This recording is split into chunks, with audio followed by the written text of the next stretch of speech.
Well, good evening, everyone, and welcome to tonight's Town Talk. I'm City Manager Scott Neal. This year, we planned a series of town talks around important topics included in the city's 2020-2021 budget work plan. The city has four primary budget goals. The first is strong foundation, which is about maintaining our physical assets and infrastructure. The second is reliable service, which is about maintaining service levels that best meet the needs of our community. Third is livable city, and that's planning for the connected and sustainable development of Edina. And finally, better together, which is where we talk about fostering an inclusive and engaged community. Tonight's presentation will touch on some of the city's goals related to transportation planning and what the city is doing to meet them. Transportation planner Andrew Scipione will discuss Clover Ride, electric vehicle strategy, travel demand management, sidewalks and bicycle facilities, speed limits, and partnerships and other agencies. Andrew will speak for about 30 minutes. After his presentation, he and Engineering Director Chad Milner will take questions. Please use the Q&A feature within WebEx to ask your question. If you have called in or are watching from home, please send an email with your question to Communications Director Jennifer Bennerat, and her email address is jbennerotte@edinamn.gov, and we'll put that up in writing at some point, right, Jen? Okay. And Jennifer will read the questions for Andrew and Chad to answer.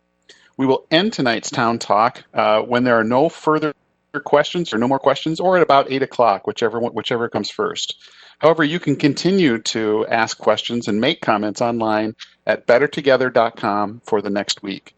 The online conversation closes on Wednesday, September 23rd. Now, I would like to formally introduce Andrew Scipione.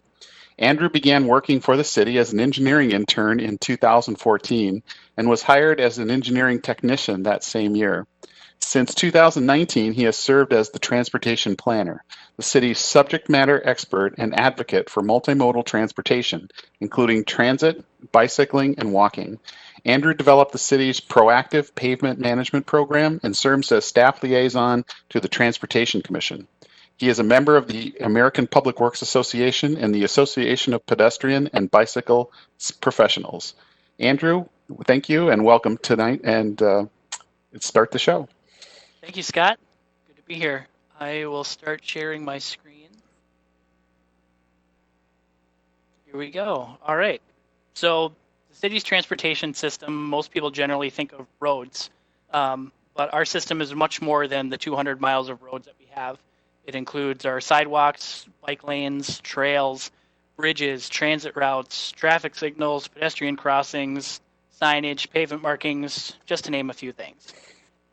So our transportation planning needs to take into account all of these components in a manner that prioritizes safety, efficiency, livability, and sustainability.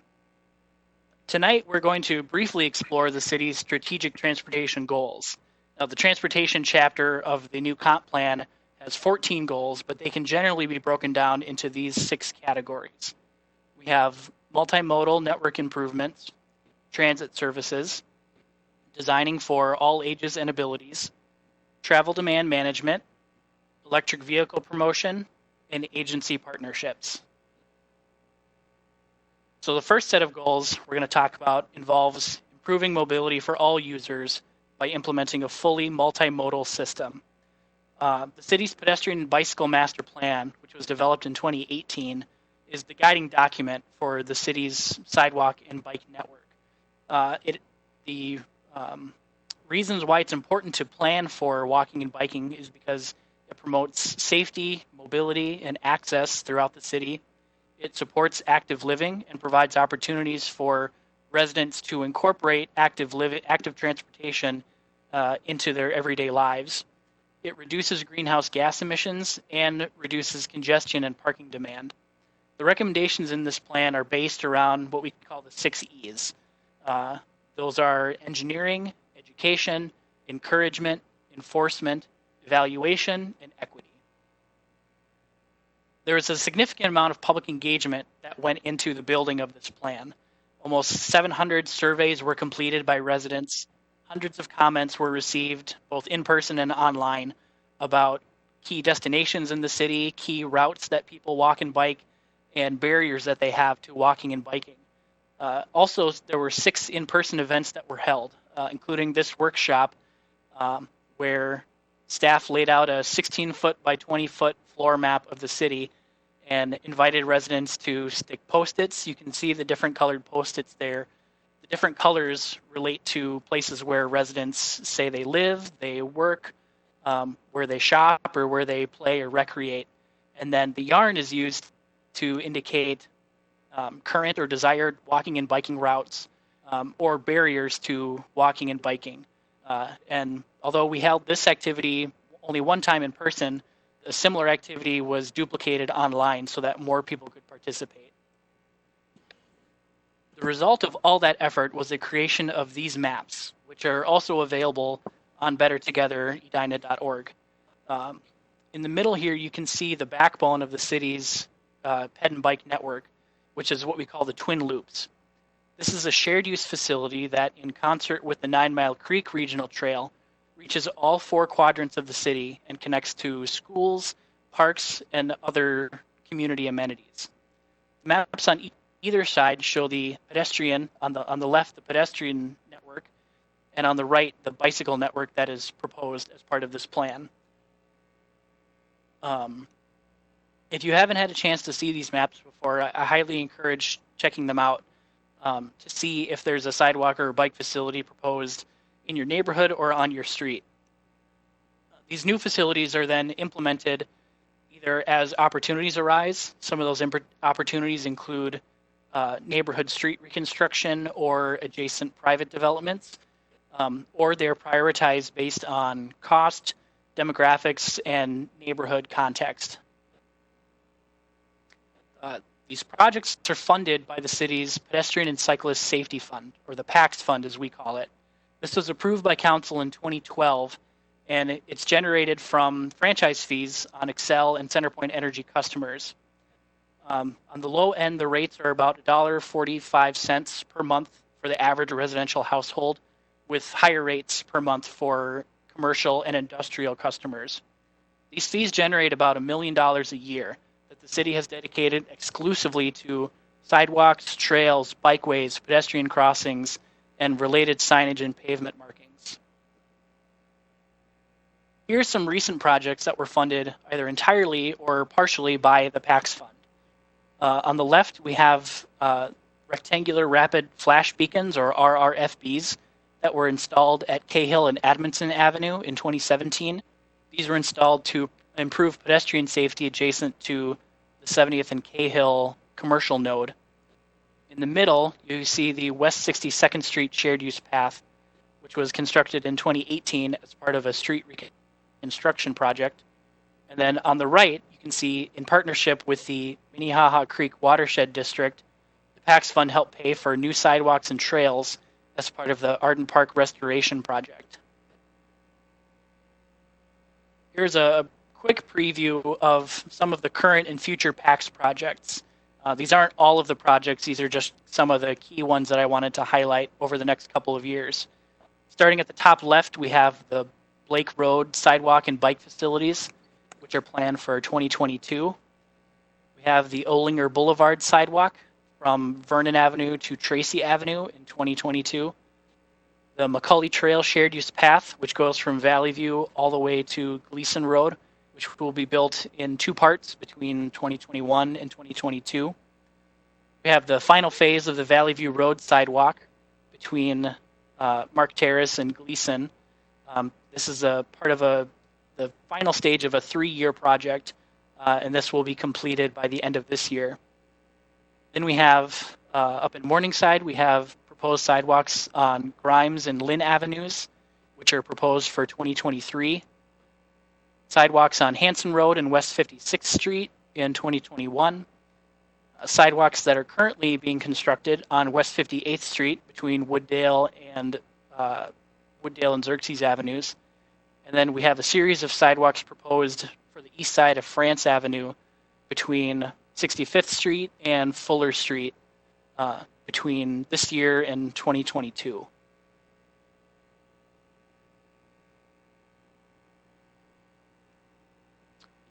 Transit service is also an important piece of our transportation system. Metro Transit provides regional transit service to the city via 7 local and 3 express bus routes, as shown in the map on the left. Service is largely concentrated, as you can see, east of Highway 100 or along county roads and freeways or highways in the city. COVID-19 has had a significant impact on transit service across the country, and Metro Transit is not exempt. Metro Transit has reported that their ridership on local buses have dropped about 60%, and on express routes 90%, as fewer people are traveling for work or for other reasons. In the middle here we see the Southwest LRT, or the Metro Green Line extension, which Metro Transit will also begin operating service starting in 2023. As many of you may be aware, Southwest is currently under construction in our neighboring cities, Eden Prairie, Minnetonka, Hopkins, St. Louis Park, and Minneapolis.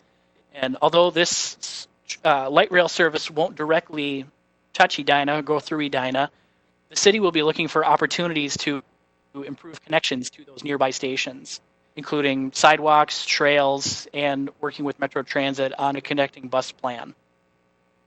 Another project that Metro Transit is working on is Network Next. This is their 20-year plan for expanding and improving their bus network. Improvements that they're considering include improvements to local and express routes, integrated shared mobility options, and new bus rapid transit lines.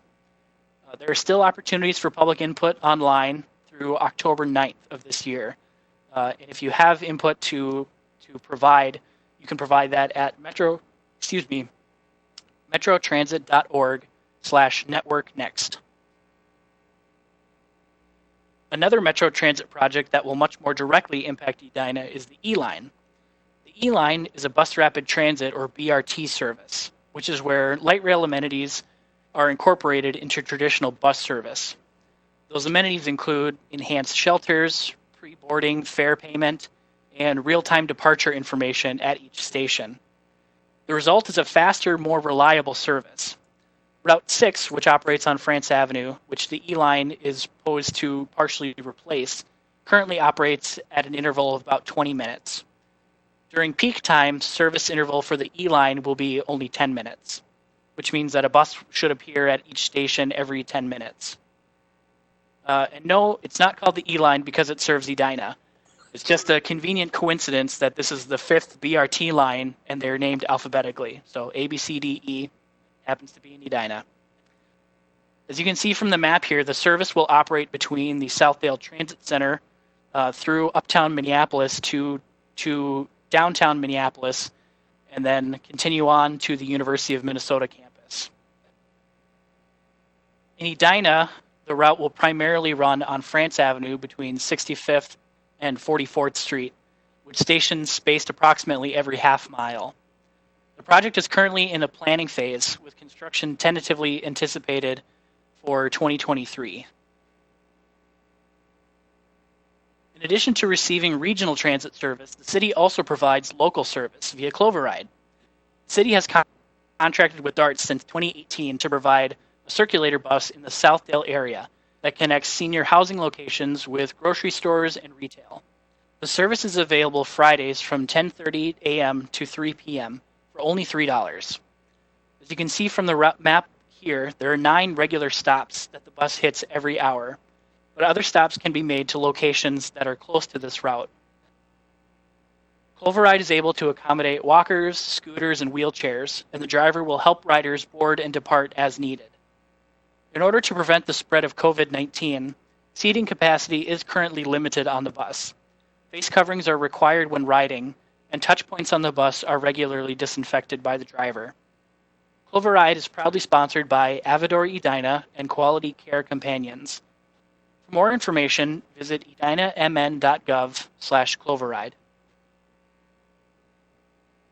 Now we'll move into another area of focus, which is designing facilities for all modes of transportation and all types of users in ways that promote safety and equity.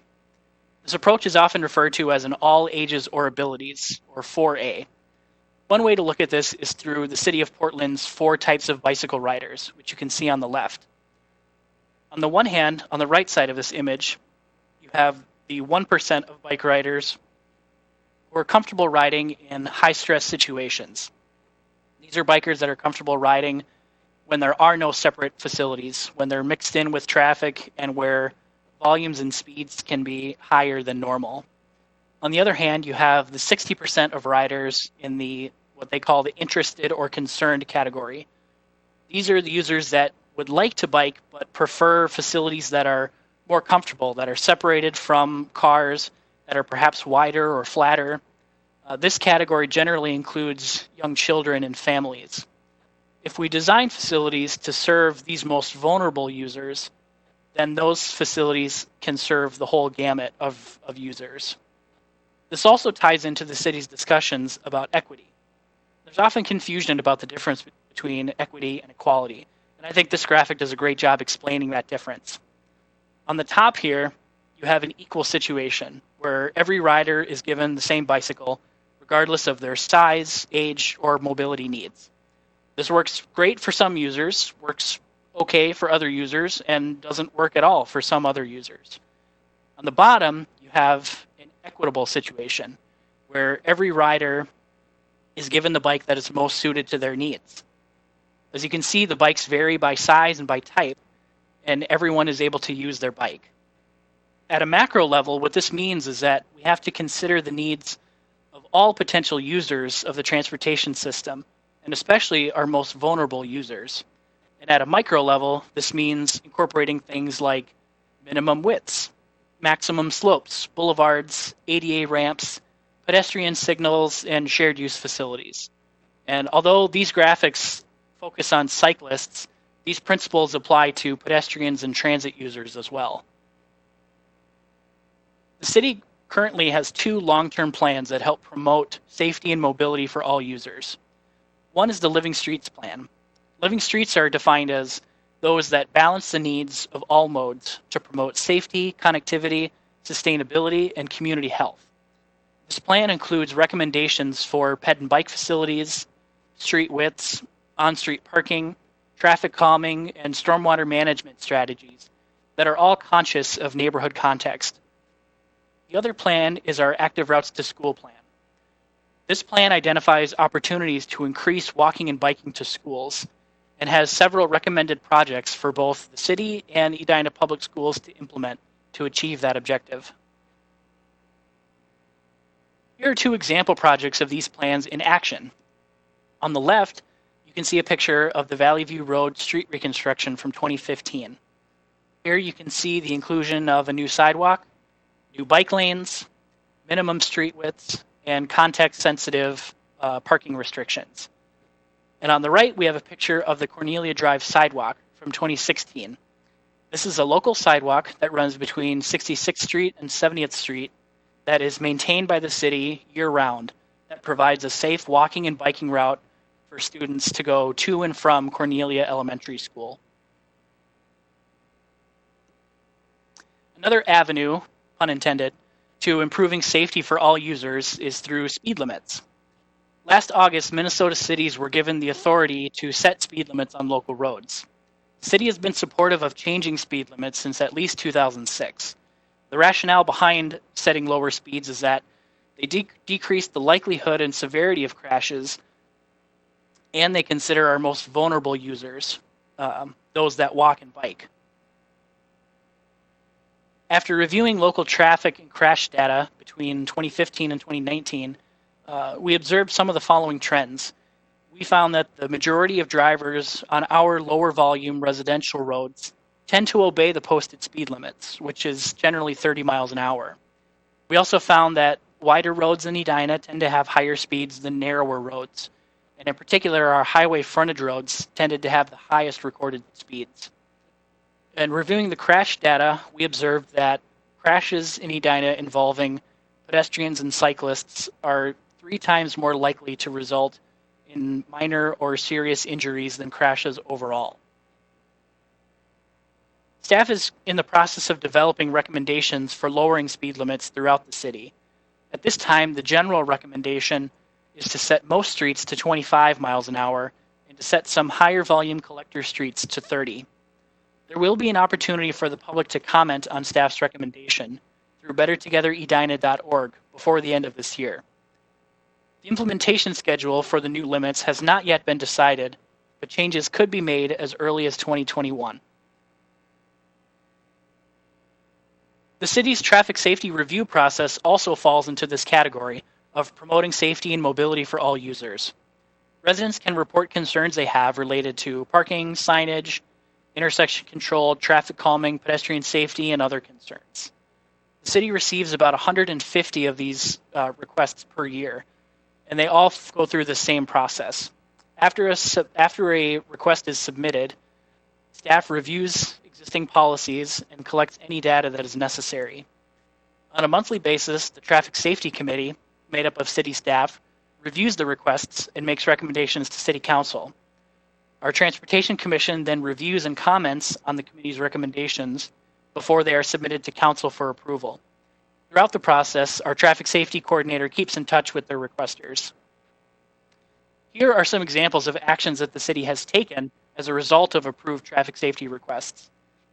On the left, we have on Maloney Avenue, Edina Police Department has agreed to increase their police presence due to speeding concerns.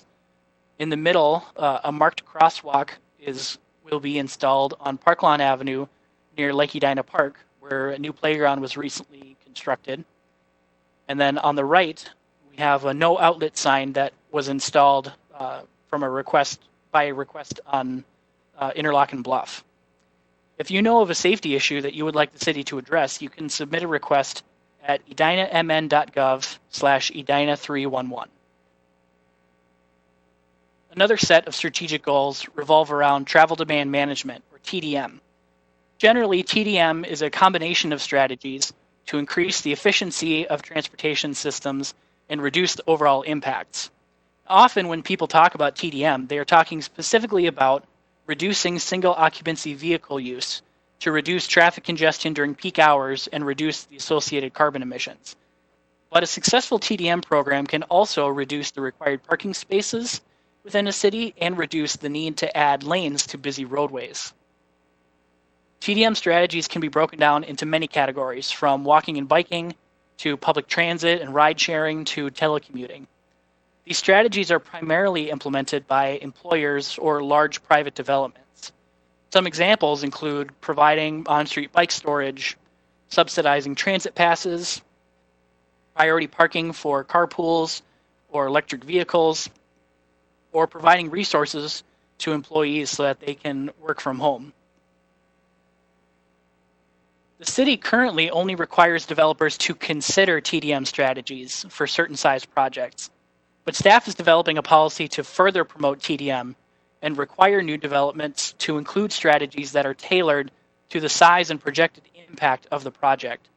The Transportation Commission has already done a significant amount of work on this project, and staff is using their recommendation and input to craft a policy for Council's consideration. Another way that the city currently supports TDM is through membership in the 494 Corridor Commission. This is a transportation management organization, or a TMO, which is comprised of elected officials and staff from cities all along 494. The commission works with businesses, residents, and agencies to reduce congestion along the corridor by providing carpool, transit, and telework resources, by holding commuter fairs, and by lobbying legislators to fund projects and initiatives that relieve congestion on 494. 494 is one of the busiest highways in the Twin Cities, and these two graphics prepared by the Commission help demonstrate why. On the left, you can see here that there are more jobs along the 494 corridor than in downtown Minneapolis or St. Paul combined. And in the middle here, you see that drivers from all but 2 counties in the state use 494 on a daily basis. For more information on what the Commission does, you can visit 494corridor.org. The environmental impact of our transportation system also must be considered as part of long-term planning. According to the EPA, the transportation sector is now the largest single producer of greenhouse gases, which contribute to global climate change. Within transportation, about 60% of emissions come from light-duty vehicles or passenger vehicles. In order to reduce this impact, there are three primary strategies. One is to improve fuel efficiency of vehicles. This is regulated at a national level or a federal level. The second strategy is to reduce miles traveled, which the city does by building bike lanes and sidewalks. And the third strategy is to convert to zero emissions technology or electric vehicles. These are some of the ways that the city has worked to promote EV adoption. On the left, you see that the city has installed public chargers at 50th and France, and this year chargers were installed at City Hall. In the middle, you see the city encourages private developments to include EV stalls or EV-ready stalls. An EV-ready stall means that the conduit and some other minor infrastructure is installed at the time of construction so that at a later date, that stall can be converted to an EV stall without much further investment or impact. And finally, on the right, you see that the city is replacing city vehicles with electric vehicles when appropriate. Staff is currently developing a policy to guide future investment and support community adoption of EVs. Another important facet of transportation planning is the work we do with other agencies. These are the three primary agencies that we work with. Hennepin County, which operates France, Xerxes, York, 66th Street, Vernon Avenue, and Gleason Road. The Three Rivers Park District, which operates the 9 Mile Creek Regional Trail and is developing the CP Rail Regional Trail, which will both run through Edina.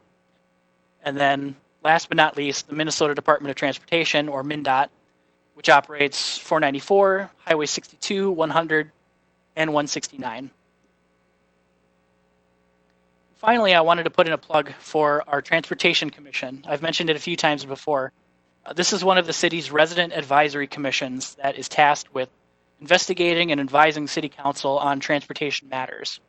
Some projects that the Commission has worked on in the past or are currently working on include Living Streets, Clover Ride, the 2018 Comp Plan, and the Street Funding Task Force.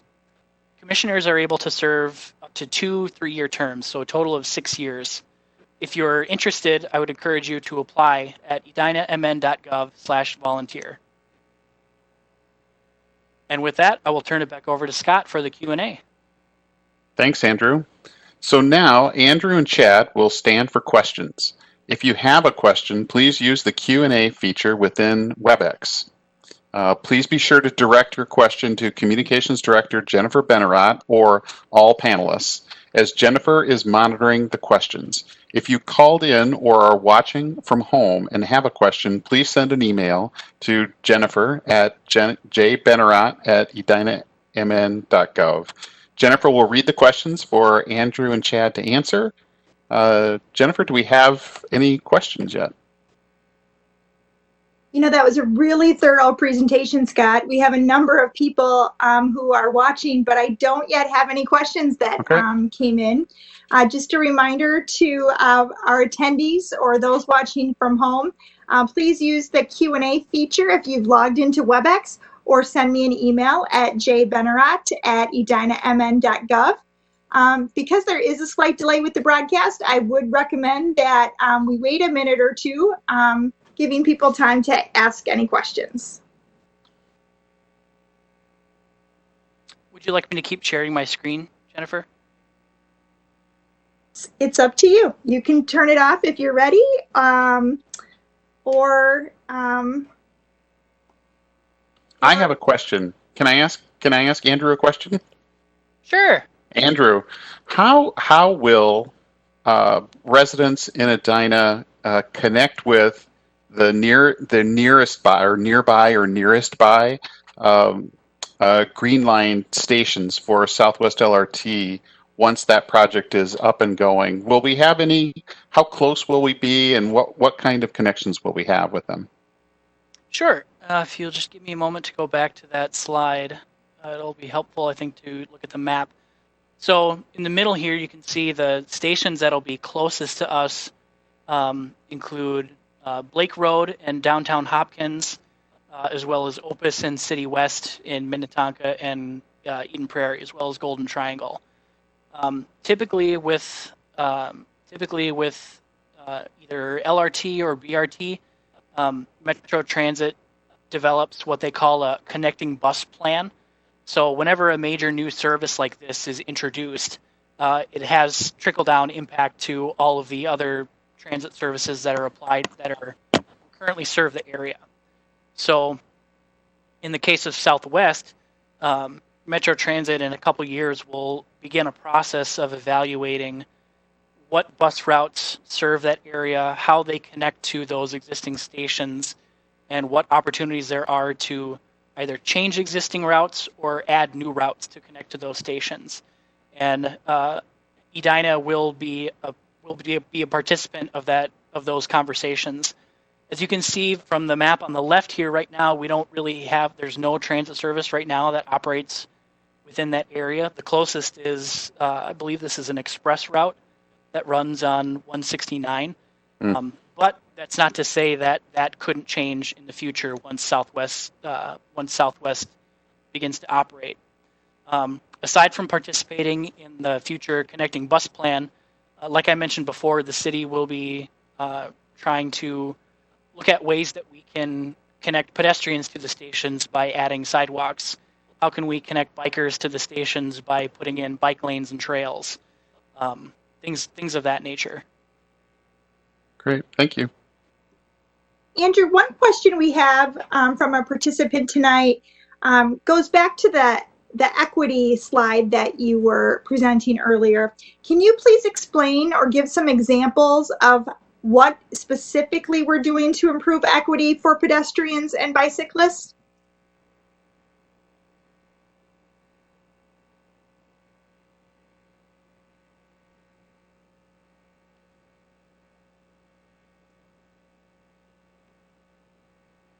So specifically, like all those components that are listed on the bottom there, shared use facilities that are able to be used by pedestrians and bicyclists alike, designing particularly pedestrian facilities that have boulevards on them. Boulevards make the sidewalks feel more comfortable to your average user, as well as providing snow storage and providing a safety component by being further separated from traffic. All of our sidewalks include pedestrian curb ramps that meet the standards of the Americans with Disabilities Act.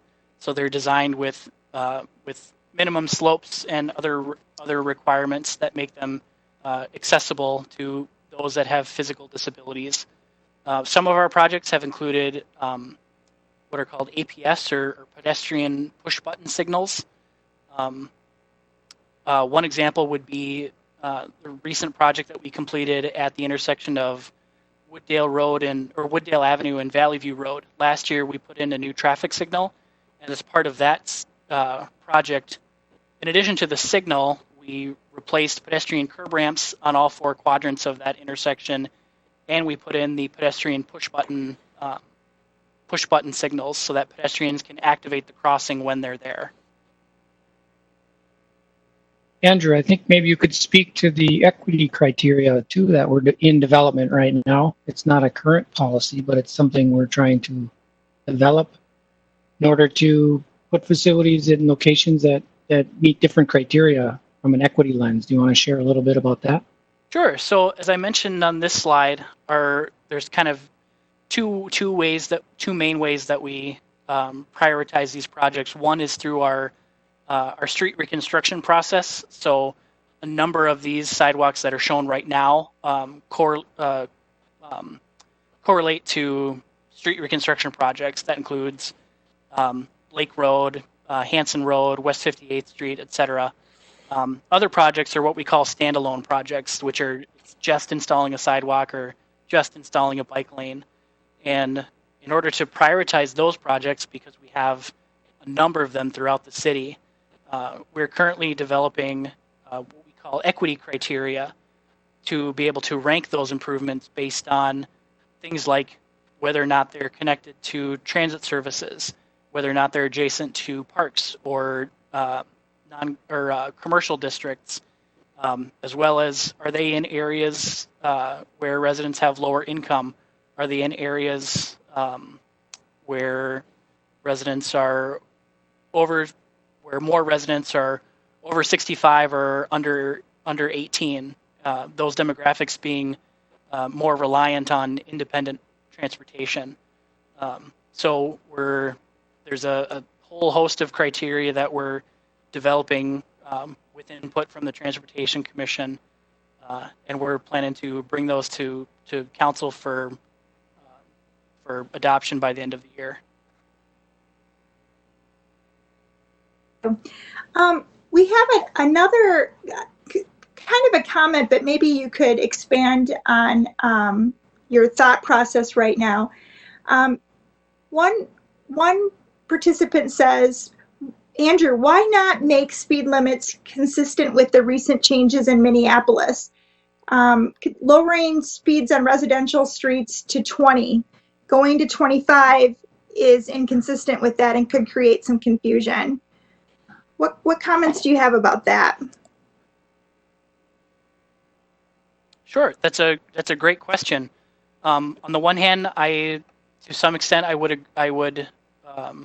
understand the thinking that it makes sense to be consistent with our neighboring cities, but originally that was what we had developed, is a tiered system similar to what Minneapolis had. When it was presented to City Council at a work session a few months ago, they were concerned that there could be confusion among drivers with multiple speed limits. With a tiered system, similar to Minneapolis, you'd have some streets at 20, some at 25, some at 30. So you're talking potentially a lot more signage, and again, that just could be more confusing to drivers at first when that change is made. So with some further direction from council, we're looking at going toward a more uniform system so that it's more consistent within the city. And I'll just add a couple points. The enforcement piece was another consideration when we think about the work our police department has to do when we roll this out. We want to make it as easy as possible for them too to be able to enforce it. Especially, this is going to be a big change for our city. And the second comment I would say is we can change it all to 25, and if we see that going well, we can always change it again and go to a tiered system. We're not locked into something, but I think let's try something, see the results, and then if we need to adjust, we have that opportunity in the future. Thank you both. Our next question, I think either one of you could answer. What guides the decision-making process when we make changes or enhancements to our transportation system? For example, road redesigns, whether or not to add bike lanes, changing sidewalks, crosswalks. And when you answer that, can you also include in that answer how you decide where those changes or additions should be made? Sure. So to answer the first part of the question, what guides our decision making? A number of the strategic plans that I've mentioned guide our decision making. So that includes the pedestrian and bicycle master plan, gives us guidance on where to put sidewalks and bike facilities. The Living Streets plan gives us guidance on street widths, on-street parking, traffic calming measures. And then the Active Routes to School plan gives us guidance on things that we can do to improve biking and walking within near schools or adjacent to schools. As far as how we prioritize those improvements, going back to the PAX fund, which pays for those improvements, they're prioritized, one, based on our street reconstruction schedule. And that schedule in turn is based on what streets are in the worst condition. We want to reconstruct the streets that are in worst shape versus reconstructing the ones that are in better shape. The projects, like these projects, the ones that are outside of street reconstruction projects, they're prioritized based on that equity criteria that I mentioned that we're developing. So things like what are the demographics of the adjacent community? What are the facilities next to? Are they next to parks? Are they next to transit? And then the cost of the projects also plays a role in how we prioritize them. Certain projects like shared use paths are generally more expensive than sidewalks or bike facilities, which may just be adding a line of paint and some pavement markings on the road. Thanks, Andrew. Maybe I'll jump in on the transportation or the vehicle side of that equation, that question. So when we look at how big are the lanes going to be, or the parking, are we going to have parking or not? We really do community engagement. And the residents guide a lot of that discussion. We've done pretty extensive engagement at the last few projects. When I look at 58th Street or 62nd Street, the last state aid streets we've done, we really took the feedback from our community and from our residents as we designed it. We still have minimums from an engineering standpoint that we need to support our transportation system, to support the buses and the snowplows that use those transportation systems. Or we get some initial feedback from our residents, see what their needs are, and then we try to craft a street section to meet those needs. I guess to add to that further, I forgot to include there's another avenue where these projects can be prioritized, and that's through resident petitions. On this map, there's two projects, at least two that I can think of, that were the result of resident petitions. I don't have a bullet for it, but kind of in the middle here, there's a sidewalk proposed on Valley View Road between Creek Valley Road and the new roundabout that we're designing and constructing as a result of a resident petition. There's also a section of sidewalk on France Avenue just north of the 58th Street project that was originally included in the Ped and Bike plan, but we're constructing it this year as part of this street reconstruction project because a bunch of those property owners petitioned for us to do it now. And another thing that prioritizes our projects are local streets versus municipal state aid streets. So we have roughly 200 miles of streets.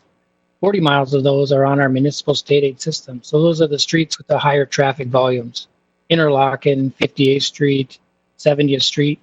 We get different funding from the state to reconstruct those, and it's actually less than what we need to keep up. So you'll see less of those streets being reconstructed and changes being made versus on our local system where we do about 3 or 4 miles of local streets every year. So depending on the program and what the designation of the street is, kind of determines some of the priorities too that you'll see out on the system for some of these improvements we've just mentioned.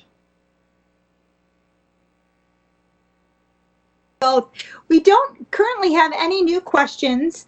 I would like to wait just a minute or so in case that prompts someone to come forward with a question. Again, if you're on the WebEx, you can use the Q&A tab to submit a question. You can also send me an email at jbennerat@edinamn.gov. I can answer one question that popped up early. How many people are watching tonight? As of a few seconds ago, we have reached 597 people tonight on Facebook Live. I don't have stats for viewership on our Comcast Government Access channel. And I have had nearly 10 people who have stayed on the WebEx from beginning to end. Again, I don't see any other questions. I don't know if that prompted something for you, Scott. If not, I would say let's wait until 7:45 and then you can close tonight's Town Talk. Andrew, I got one other piece you can maybe share with the people on it. The Traffic Safety Committee. What are some of the most common requests that come through that committee? You mentioned there's 150 requests a year. What kind of requests do we see most often there? Parking. I would say whether that's complaints about people that are parking for more than 6 hours on the street, which is not allowed in the city, or requests to add parking restrictions or remove parking restrictions, or concerns about vehicles that are parked during the winter. We also receive a lot of complaints, I would say, about vehicle speeds on local streets. And so we have methods for actually measuring vehicle speeds. We have tubes that we can lay down to measure vehicle volumes and speeds.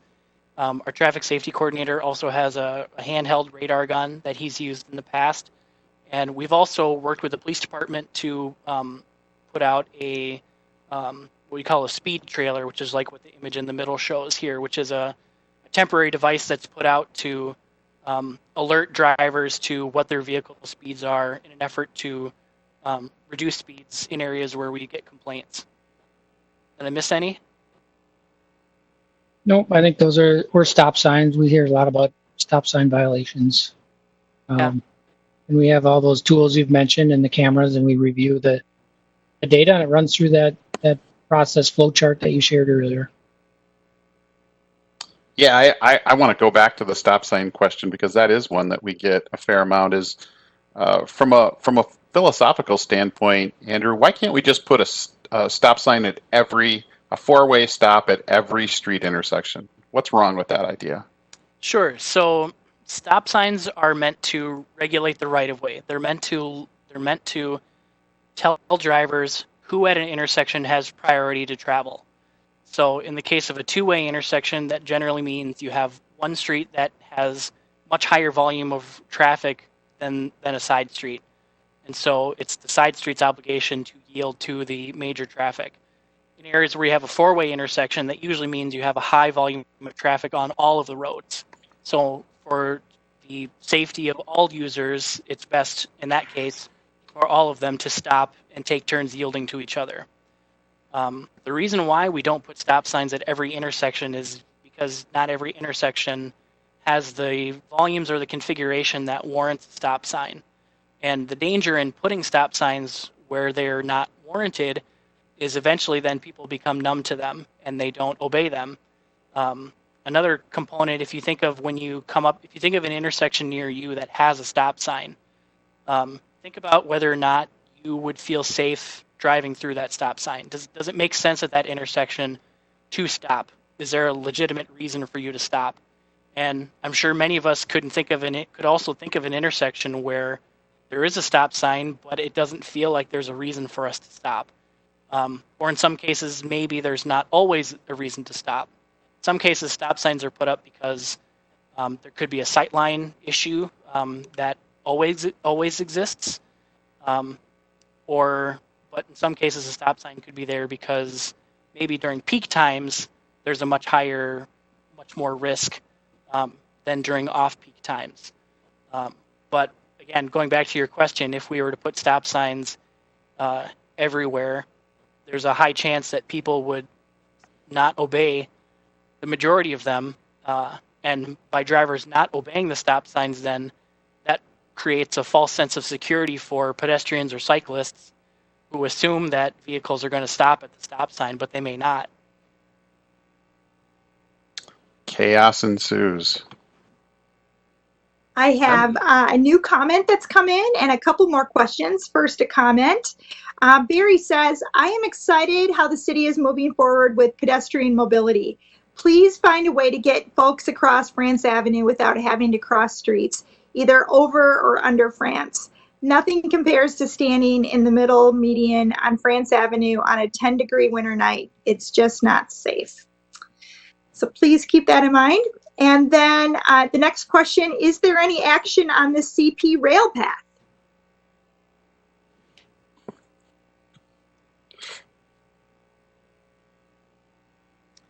I believe, let's see, I'm assuming that's referring to the Canadian Pacific Rail Regional Trail. Yep. Which the Three Rivers Park District is proposing. Right now, they have a preliminary alignment. So back up, I guess. Ultimately, this trail is proposed to go from the Minnesota River in Bloomington all the way up to Crystal. I believe the full alignment is about 21 miles. And it generally follows the alignment of the railroad. But that doesn't necessarily mean that it's going to exactly parallel the railroad. The Park District has broken down that corridor into 5 or 6 smaller segments that they're developing master plans for. And right now, the only segment that they have a master plan completed for is what they call Segment A, which is the piece that goes from 70th Street in Edina down to Bloomington. For that piece, they have an alignment that's been approved that goes through the 70th and Cahill Commercial Industrial District. They're in the process right now of seeking federal funding or regional funding to help pay for that project. If they receive it, I believe we're looking at construction. We could be looking at construction of just that segment A potentially in 2023 or 2024, I want to say. As far as the rest of the segment going north of 70th, they haven't They haven't expressed any movement so far on those master plans. Thank you, Andrew. Lori asks about the wear and tear of our streets by some larger trucks. She says neighborhood streets are inundated with garbage vehicles, delivery vehicles, and construction vehicles. Are there any plans to look at streamlining garbage collection or perhaps assessing or charging for construction and delivery vehicles? I can take the garbage question. Right now, Edina is an open hauling city, an open market city. So residents are free to hire whomever they choose to haul their garbage. Garbage service is mandatory; you have to have it, but you can hire whoever you want to do it. That offers consumers a lot of choice and competitive prices because of the free market. But the downside is it does place an inordinate number of garbage trucks in our community, and that has an impact on streets. It has an impact on environmental issues, of course.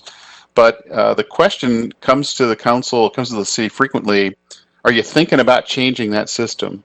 And it's not that simple. The garbage haulers and their political allies in the state legislature have really crafted a very difficult situation, very difficult legal structure to change the way a community handles its garbage collection. So you have to go through a very deliberate process. It takes a couple of years, actually. That's what we've seen most recently in Bloomington to do that.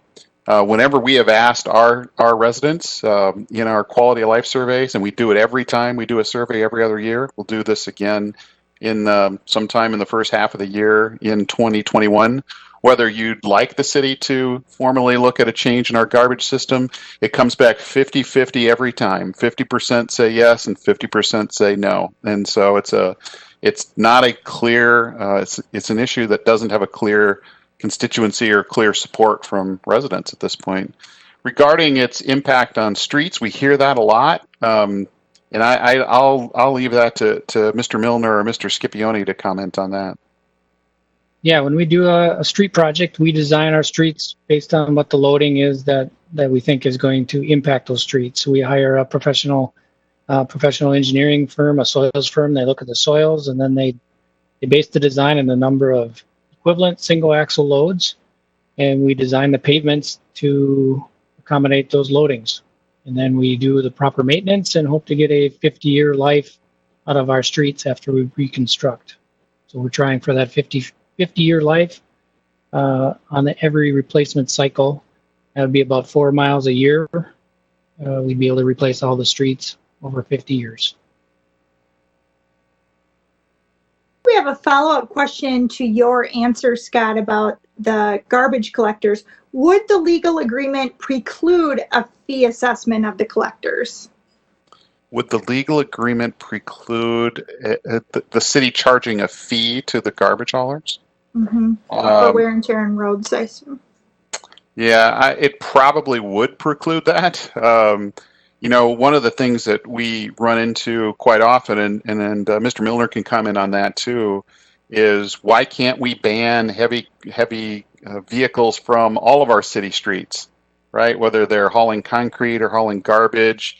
One of the things you have to remember is that because we get state and federal funding for our transportation network, people who drive vehicles of all types, as long as they comply with the law, have rights to use public streets. And unless they are overweight or some other reason that we have to discern, we can't just bar heavy vehicles from our streets if there's not a rational reason to do so. I would just mention school buses. They get to be pretty heavy too. So if we started charging construction and garbage trucks, we do also have to probably do school buses. And I don't think we want to put any more fees on our school system or school districts that are in town.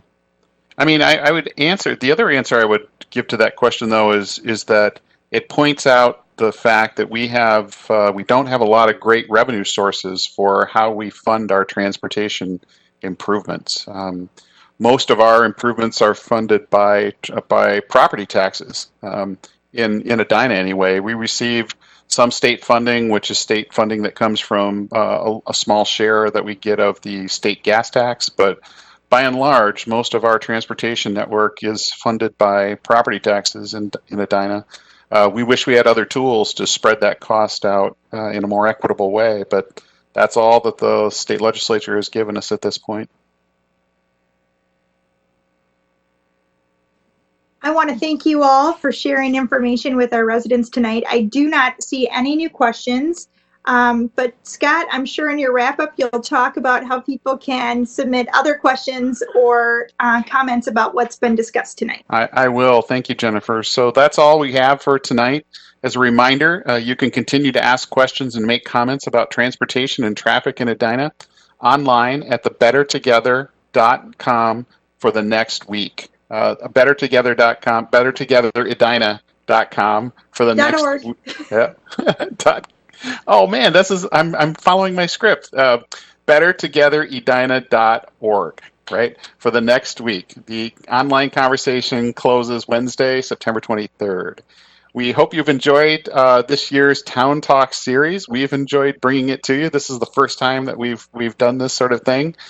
We are thinking about doing it again in 2021. So if you have some ideas about what subject matter would be interesting to residents to have sort of a subject matter expert and then a little bit of dialogue afterwards, we'd love to know them. So if you have some ideas, please feel welcome to share those with the city's communications department. So thanks for joining us tonight and have a great night.